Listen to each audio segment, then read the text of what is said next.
اللہ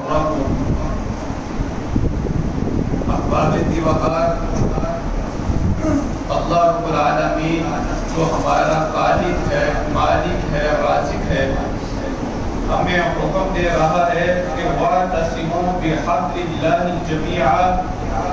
اے میرے بندو میں اللہ کی رسی کو مضبوطی سے تھام لو، وَلَا تَفَرَّقُوا اور فرقوں میں نہ بٹو۔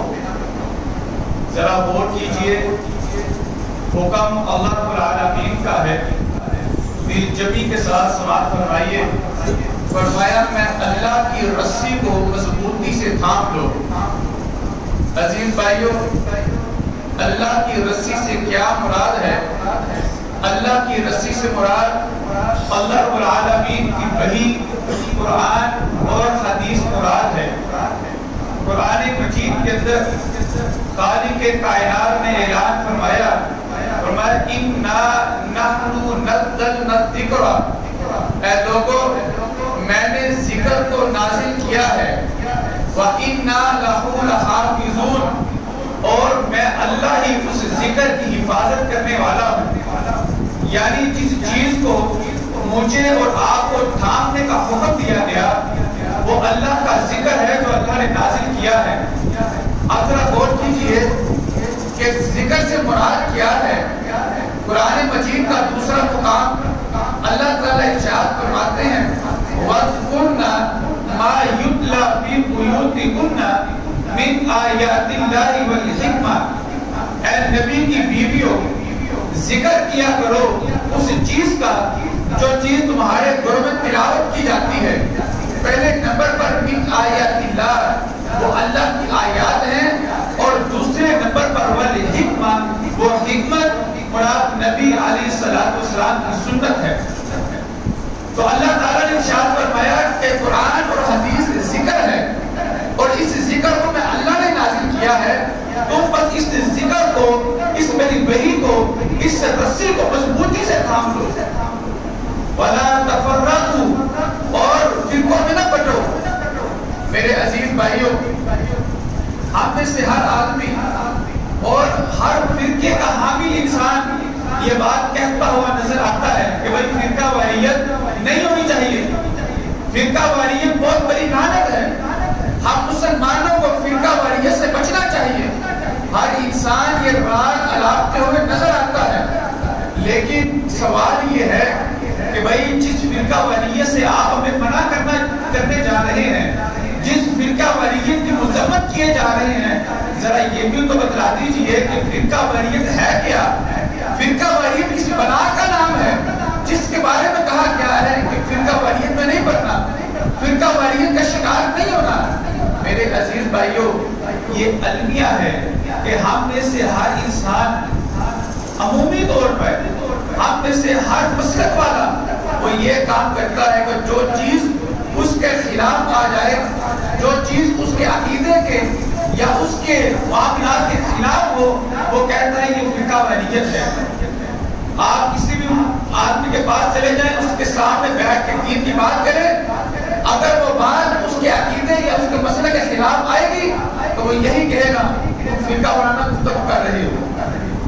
آیا کہ ہر انسان نے، ہر آدمی نے فرقہ واریت کے اپنے لحاظ سے اس کی ڈیفینیشن کی ہے، لیکن قرآن اور حدیث فرقہ واریت کس کو کہتا ہے؟ اللہ نے جو بات کہی ہے کہ فرقہ واریت میں نہ پڑھو، وہ کیا ہے؟ میرے عزیز بھائیوں ذرا غور کیجئے، فرقہ کہا جاتا ہے عربی زبان کے اندر، فرقہ کہا جاتا ہے اس چیز کو جو اپنی اصل سے الگ ہو جائے۔ ذرا توجہ کیجئے، فرقہ اس چیز کو کہا جاتا ہے جو اپنی اصل سے ہٹ جائے۔ مثال کے طور پر ایک دریا بہتا ہے، اس دریا سے اگر ایک الگ سے پگڈنڈی بنا لی جائے، ایک نیا چھوٹا سا راستہ بنا لیا جائے، تو عربی لغت میں اس کو بھی فرقہ کہا جاتا ہے، یعنی یہ اصل سے ہٹا ہوا راستہ ہے۔ میرے پیارے بھائیوں، ہمارے پاس جو اصل ہے وہ قرآن اور حدیث ہے، قرآن اور نبی علیہ السلام کی سنت ہے۔ اگر کوئی چیز قرآن اور حدیث سے ہٹی ہوئی ہے اس کو فرقہ واریت کہا جاتا ہے، اس کو فرقہ وارانہ مواد کہا جائے گا، خواہ وہ خصلت، وہ کمی میرے اندر موجود ہو یا میرے میرے عزیز بھائیوں، اللہ رب العالمین نے حکم ارشاد فرمایا کہ اے مسلمانوں، تم میں اللہ کی رسی کو مضبوطی سے تھامو اور فرقوں میں نہ پڑو۔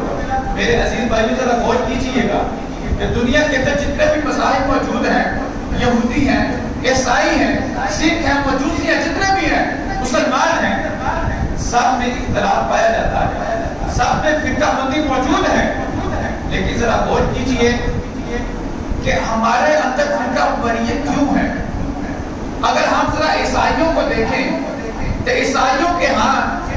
دو بڑے گروہ موجود ہیں، ایک کیتھولک اور ایک پروٹسٹنٹ۔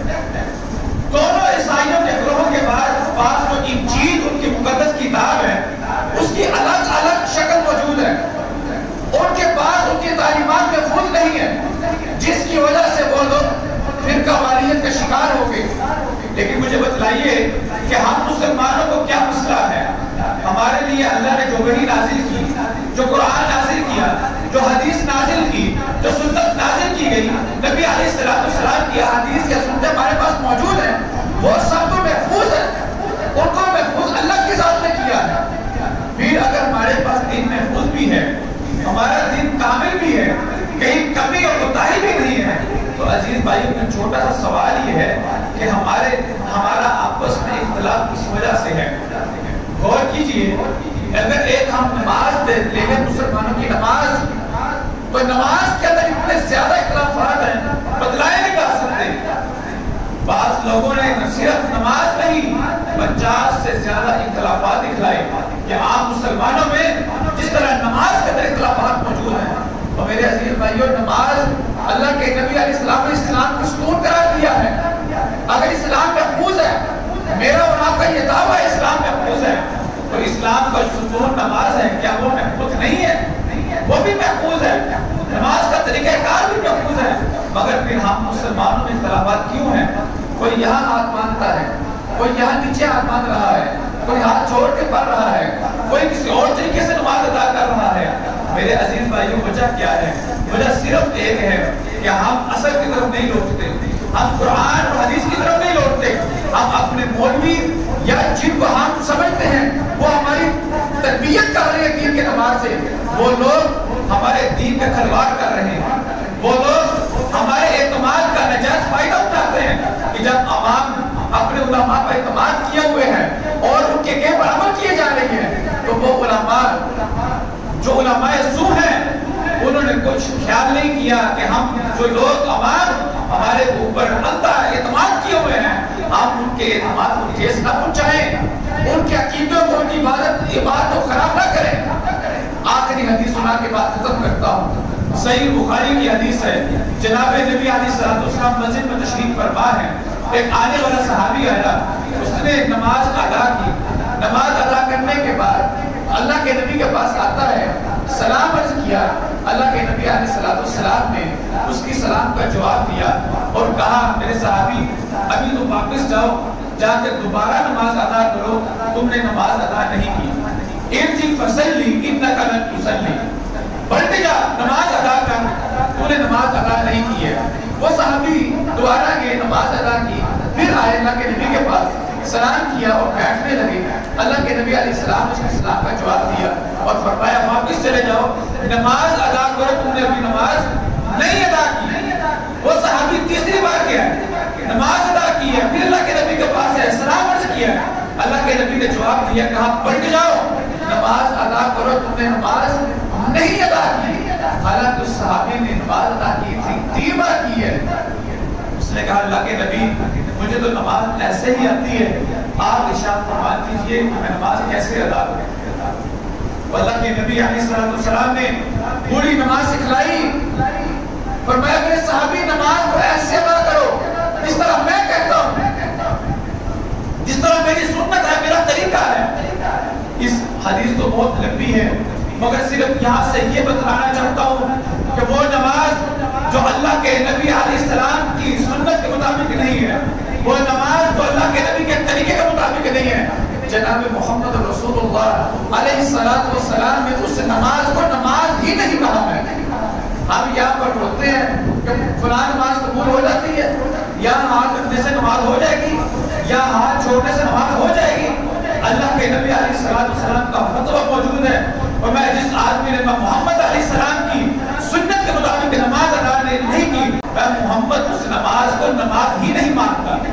اور جس نماز کے اوپر ہمارے پیارے نبی علیہ السلام کی مہر نہیں ہے، اللہ کے نبی اس کو نماز نہیں کہہ رہے ہیں۔ ہم مسلمان ذرا غور کر لیں کہ اگر نماز محفوظ ہے تو میرے پیارے بھائیوں، اگر نماز کا طریقہ کار محفوظ ہے تو پھر بتلائیے کیا نماز کے طریقہ کار 2 ہو سکتے ہیں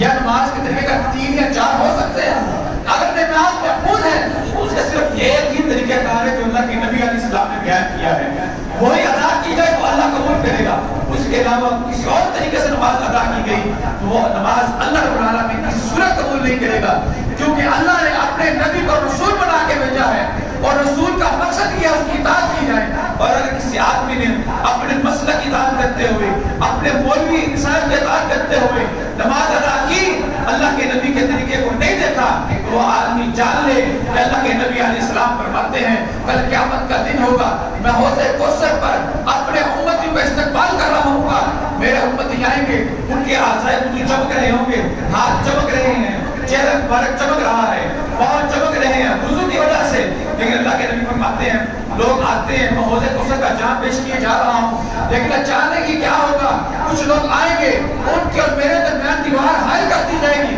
میں جبریل سے کہوں گا اے جبریل یہ میرے امتی میرے پاس آنے سے کیوں روک رہے ہو؟ تو جبریل کہے کہ اللہ کے نبی یہ آپ کے امتی تو ضرور ہے، انہوں نے کلمہ تو ضرور پڑھا، دعوت ضرور کیا، آپ کے پاس مٹنے کے نعرے ضرور لگائے، لیکن اللہ کے نبی نمازیں بھی ادا کرتے تھے، روزے بھی سب کچھ کرتے تھے، پوری پوری رات جا کے عبادتیں بھی کرتے تھے، لیکن اللہ کے نبی ان کی عبادت کے طریقے آپ کے طریقے کے مطابق نہیں تھے، انہوں نے آپ کے طریقوں کو چھوڑ کے اپنے مسلک اور اپنی منمانی کی نمازیں ادا کی ہیں۔ اس وقت اللہ کے نبی علیہ السلام فرماتے ہیں اور یہ وہ نبی ہے جس نے طائف میں پتھر کھا کے بھی امت کے خلاف فتویٰ نہیں دی ہے۔ اللہ کے نبی فرماتے ہیں میں اس موقع پہ کہوں گا سخن لمن غیر وادی، اے جبریل ان بد نصیبوں کو میں محمد کی نگاہوں سے دور کر دو، ان کو میں دیکھنا بھی گوارا نہیں کرتا۔ یعنی یہ وہ نبی ہے جو رحمت للعالمین ہے، جس نے رو رو کے امت کی دعائیں کی ہیں، لیکن قیامت کا یہ دن ہے کہ نبی جب اپنے امتیوں کی یہ بے وفائی دیکھیں گے تو اللہ کے نبی علیہ السلام سب غصے میں آگئی بات کہیں گے میں محمد کو ان کی نگاہوں سے ان بد نصیبوں کو دور کر دوں، اور ایسے لوگوں کی کوئی سفارش نہیں کی جائے۔ تو میرے عزیز بھائیوں یہ موقع ہے، لمحہ ہے سوچنے کا، غور کرنے کا کہ آیا ہماری عبادات کیسی ہیں۔ صحابہ کرام اللہ کے نبی سے آ کے سیکھا کرتے تھے، اللہ کے نبی سے نماز کے طریقے سیکھا کرتے تھے، پوچھا کرتے تھے، بار بار آتے تھے۔ میں آپ سے پوچھتا ہوں آپ میں سے کتنے بھائی ہیں جو اپنے خطیب صاحب کے پاس آئے، اپنے امام صاحب کے پاس آئے اور انہوں نے یہ بات کہی حضرت میں نماز اللہ کے نبی علیہ السلام کی سنت کو کافی سیکھنا چاہتا ہوں، مجھے احادیث کی روشنی میں دکھائیں بھی اللہ کے نبی نماز کیسے پڑھی ہے اور مجھے اس طرح نماز ادا کرنے کا طریقہ کار بھی بتائیں۔ آپ میں سے کتنے ہیں؟ اگر ہم نے نہیں سیکھا اس کی وجہ ہم نے توجہ نہیں دی، تو عزیز بھائیوں گزارش یہ ہے کہ یہ موقع ہے ہمارے پاس، اللہ تعالیٰ سے دعا ہے کہ اللہ تعالیٰ اس موقع سے فائدہ اٹھانے کی توفیق دے، ہمیں نیک عمل کرنے کی توفیق بخشے، خالق کائنات ہم سب کا حامی ناصر ہو۔ جزاکم اللہ خیر و احسن الجزاء و آخر دعوانا الحمد للہ رب العالمین۔